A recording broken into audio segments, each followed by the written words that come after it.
કેટલી વાર યાર, ચા લાવ ને ભાઈ. હા સાહેબ, લાવું છું. કાજલ, આ તારા સાસુ નથી દેખાતી, ક્યાં ગઈ છે એ સવારમાં? પપ્પાજી, તમને તો ખબર છે કે સવાર પડે એટલે મમ્મીજીનું પહેલું કામ શું હોય? મંદિરે જવાનું. મંદિરે ગયા છે. સારું, એ તો બધું ઠીક છે, પણ સાગર બેટા, બેન 2 દિવસ પહેલા મળવા આવી હતી તો એ ઘરે ગઈ ત્યારે એના હાથમાં કઈ આપ્યું કે નહીં? તે એના હાથમાં શું આપવાનું હોય વળી? આપણે લગ્ન તો કરાવી દીધા છે ને, તો કે પછી આ દર વખતે કઈ પૈસા આપવાના ના હોય? બરાબર છે સાગરની વાત. પપ્પાજી, દીદીના લગ્ન કર્યા ને ત્યારે ઘણો બધો ખર્ચો કર્યો છે આપણે. એમના કપડાં, પૈસા આપ્યા છે, ઘરેણાં આપ્યા છે, વસ્તુઓ આપી છે. આખા ગામમાં કોઈનો નહોતો ને એવો કર્યાવર આપણે કરીને આપ્યો છે. તો હવે પછી શું છે? હવે આપણે આપણા ઘરનું પણ જોવું જોઈએ ને પપ્પા? તમારા બંનેની વાત ખરી છે, પણ આજે મારું રિટાયર્ડ થયા પછી જે પેન્શન આવે છે ને એમાંથી 25,000 રૂપિયા તો હું તમને લોકોને ઘરમાં વાપરવા માટે આપી દઉં છું. અને તમને ખબર છે કે બેનની પરિસ્થિતિ સારી નથી, તો આપણે મા બાપ તરીકે એને થોડી હેલ્પ કરીએ તો આપણી ફરજ છે ને.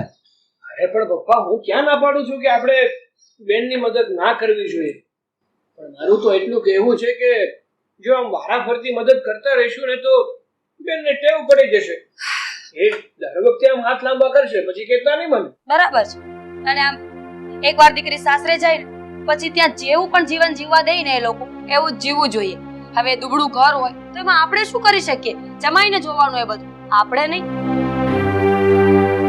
અને તમે આ ઘરની વાતો ચાલતી હોય તો તમારે ઊભું રહેવાની કોઈ જરૂર નથી. જાવ અહીંયાથી. અને નાસ્તો જલ્દી લાવજે. અને પપ્પા, તમે શું કહેતા હતા હમણાં કે આપણે બેનનું ધ્યાન રાખવું જોઈએ, આ વાર તહેવારે એને કંઈક વસ્તુ આપવી જોઈએ, પૈસા આપવા જોઈએ, તો કયા બધી વસ્તુમાં ના નથી પાડતા? પણ આ બધી વસ્તુ તો તમારે પહેલા જ જોવી હતી ને. કોઈ સારું ઘર જોઈ અને બેનને આપી હોત તો આ કઈ વસ્તુ આપવાની કે પૈસા આપવાની જરૂર જ ના પડે, બેન શાંતિથી રહી શકત. પણ પહેલેથી જ તમે ભાંગલા ઘરમાં બેનને આપી છે તો પછી આ બધું તો રહેવાનું જ ને. આ બેન હાથ લાંબા તો કરવાની જ ને.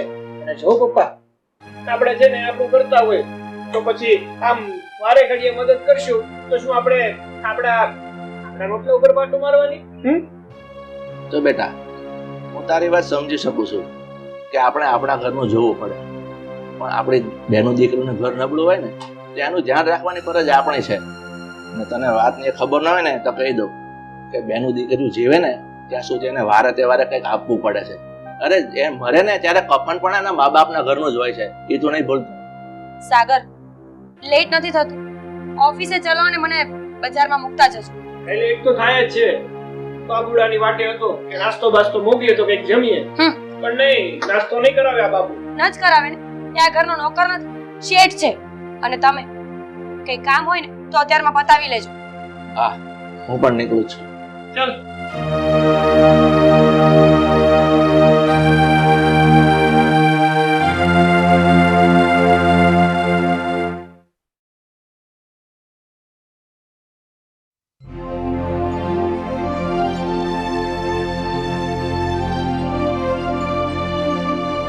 પતી ગયું કામ?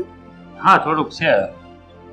એક કામ કર ને, પેલા બેડરૂમ સાફ કરી નાખ ને મારો. હા બેન, કરી નાખ.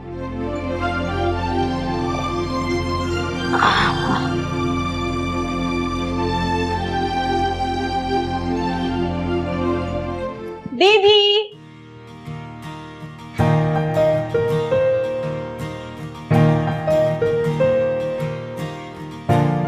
અરે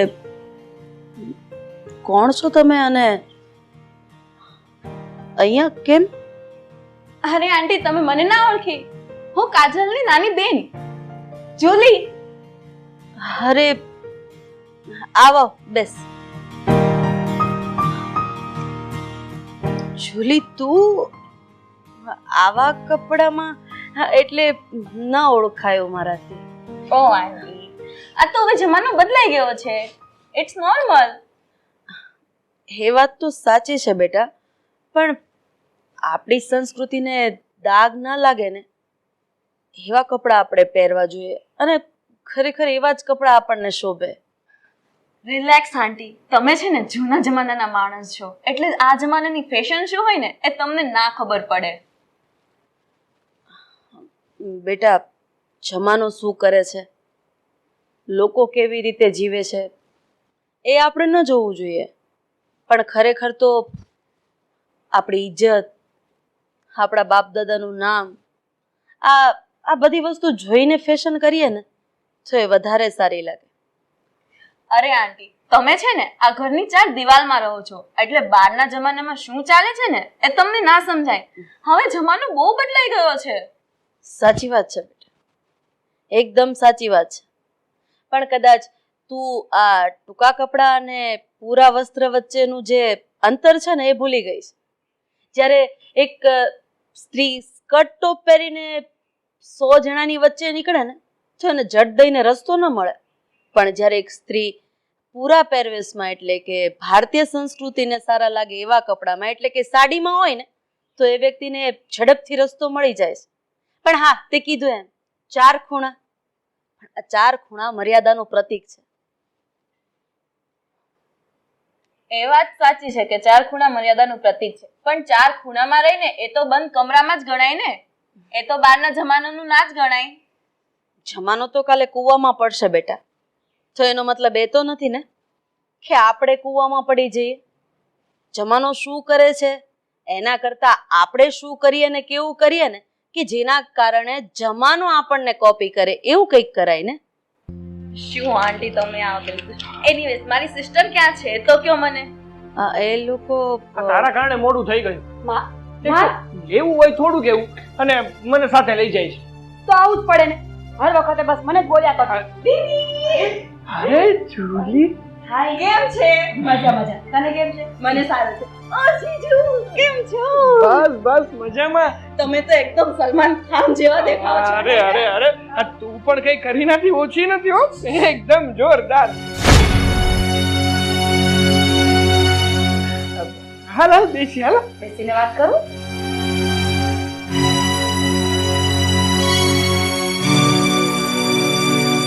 બેટા, હા તમે કેવું બોલી રહ્યા છો? અને સાગર, એ તારી સાડી છે, એટલે આમ જોવા જઈએ તો સાડી એટલે બેન જેવી જ થઈ. એની સાથે આવી મજાક મસ્તી તો ન જ સારી લાગે ને. આ આપણા ઘરના સંસ્કાર છે, આ મર્યાદા છે. શું તમે પણ મમ્મીજી, તમે કયા જમાનામાં જીવો છો? અત્યારના સમયમાં આ બધું નોર્મલ છે, ઇટ્સ ઓકે. મને કોઈ વાંધો નથી આ લોકોની મસ્તીથી. હા તો શું મમ્મી, આ કાજલે કીધું ને એક વાત એકદમ સાચી છે. અરે એ આવી રીતે મળીએ એમાં વાંધો શું છે? મારી સાડી છે અને આમ પણ બહુ નટખટ છે આ. એ તો દેખાય છે. એકચ્યુઅલી ઘરે બધા શું કરે છે? એકલી આવી તો ફોન કરાય ને, તારા જીજાજી લેવા આવી જાત ને. હા લે, એક ફોન ના કરી દે, હું બની શકત ને તો તારા ઘરેથી તને લઈ જાત. અરે ઘરે બધા મજામાં છે, અને મેં ફોન એટલે ના કર્યો કે મારે સરપ્રાઈઝ આપી હતી. વેરી ગુડ, સરપ્રાઈઝ તો બહુ મસ્ત આપી છે. હવે આ જ્યાં સુધી રોકાય ને ત્યાં સુધી આની જવાબદારી બધી તમારા પર રહેશે. મને કઈ ના કહેતા. ના ના, જરા પણ તને થોડી તકલીફ દેવાય, હું છું ને મારી સાડી માટે. હા, તારે એને જવાબદારી સોંપવાની જરૂર નથી. એની સાડીની જે જવાબદારી છે ને એ તો મસ્ત નિભાવશે. ક્યાંય એની જવાબદારીમાં કચાશ રહે ને તો તું મને કહેજે. આ તો ક્યારેક બેન આવી હોય તો તકલીફ થાય. જો મારે તો ખાલી એટલું જ કહેવાનું છે કે આ ભારત દેશ છે, વિદેશ નથી. અહીંયા ખાઓ પીઓ જલસા કરો, પણ કપડાં પહેરવામાં પણ મર્યાદા રાખવી પડે અને બોલવામાં પણ, અને સાથે સાથે સંબંધની મર્યાદા જળવાય ને એ તો વધારે સારું કહેવાય. અને બીજી વાત કદાચ કડવી જ લાગશે, કારણ કે હું આ જમાનાની નથી ને, અને 4 ખૂણામાં રહીશું એટલે વધારે ખબર પણ ના પડતી હોય. મને એ નથી સમજાતું કે પોતાની બેન જ્યારે ભાઈના ઘરે આવે ને તો રડતી જાય અને સાડી હસતી હસતી જાય. સારું કહેવાય ને, કુદરત બધું જુએ છે, ધ્યાન રાખજે. જુલી, આ મમ્મીની વાતોમાં બિલકુલ ધ્યાન ના આપતી. ખબર નહીં, એ છે ને આખો દિવસમાં આવું 4-5 વખત તો બોલે છે. હા એટલે છે ને એમની વાત સાઈડમાં મૂક અને તું કે ઘણા દિવસો પછી આવી થોડા દિવસે અહીંયા આટો મારવા આવતું રહેવાનું ને આવી છે ને તો થોડાક દિવસ રોકાવાનું છે આ 2-3 દિવસમાં જતું નથી રહેવાનું હા હા જીજુ હું અહીંયા છે ને ટાઈમ લઈને જ આવી છું તમારું માથું ખાવા સ્પેશિયલ બસ હવે એકબીજાનું માથું પછી ખાજો રૂમમાં જા ને ફ્રેશ થઈ જા હા મળીએ પછી હા મળીએ કેમ નહીં